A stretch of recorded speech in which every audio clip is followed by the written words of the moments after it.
대구 경북 브리핑입니다. 대구시가 전동 킥보드 등 개인형 이동장치의 최고 속도를 기존 시속 25km에서 20km로 하향 조정하고 보행자 통행에 불편을 주는 지역에 대해서는 반납 불가 구역으로 지정하기로 했습니다. 대구시는 최근 개인형 이동장치 대여 사업자와 민관 협력 회의를 열어 이 같은 내용의 안전관리 방안을 마련하고 사업자가 스스로 시행하도록 했다고 밝혔습니다. 이에 따라 도시철도 역사 입구와 버스 승강장 등 민원이 자주 발생하는 6천여 곳이 반납 불가 구역으로 지정됩니다.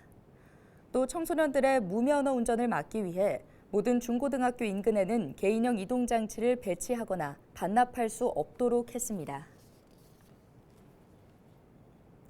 경북도가 2016년부터 추진해온 청년 농업인 자립기반 구축 사업을 통해 163명을 지원한 것으로 나타났습니다.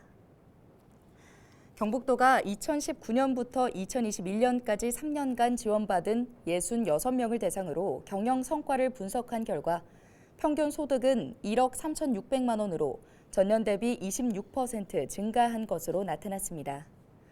소득 증대 요인으로는 신기술 적용이 42%로 가장 컸고 유통 개선, 농산물 가공 등의 순으로 나타났습니다. 경상북도 농업기술원은 내년에도 심사를 거쳐 청년 농업인의 창업을 체계적으로 지원할 방침입니다.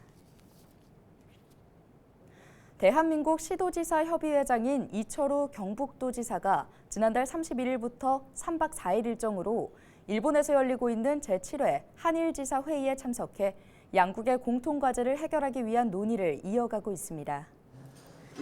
이번 한일지사 회의에는 경북과 인천 등 우리나라 5개 단체장과 일본 11개 단체장이 참석 중이며 한일 지방정부 간의 교류와 협력을 위한 구체적인 협력 방안을 논의하고 이를 실현하기 위한 공동성명서도 발표했습니다.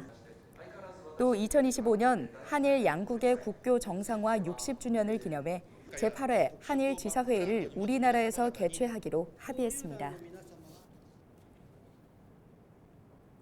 영주시가 경기도 안산시와 친선 자매결연 협약을 체결했습니다. 이번 협약에서 양 도시는 지역 특산품과 농산물의 직거래를 추진하고 우수 시책과 성공 사례를 교환하는 등 각 분야의 교류를 확대하기로 약속했습니다. 특히 내륙 도시인 영주시와 해양 도시인 안산시의 지리적 특성에 따라 특산물과 관광 공업 분야의 교류가 두 도시에 많은 이점이 있을 것으로 기대하고 있습니다. 경북 지역 직업계 고등학교 졸업자 3명 중 2명이 취업에 성공해 전국에서 취업률이 가장 높은 것으로 나타났습니다. 교육부와 한국교육개발원이 직업계고 졸업자 취업 통계를 조사한 결과 경북은 66.7%로 전국 평균 55.7%를 웃돌았고 4년 연속 전국 최고 취업률을 보였습니다.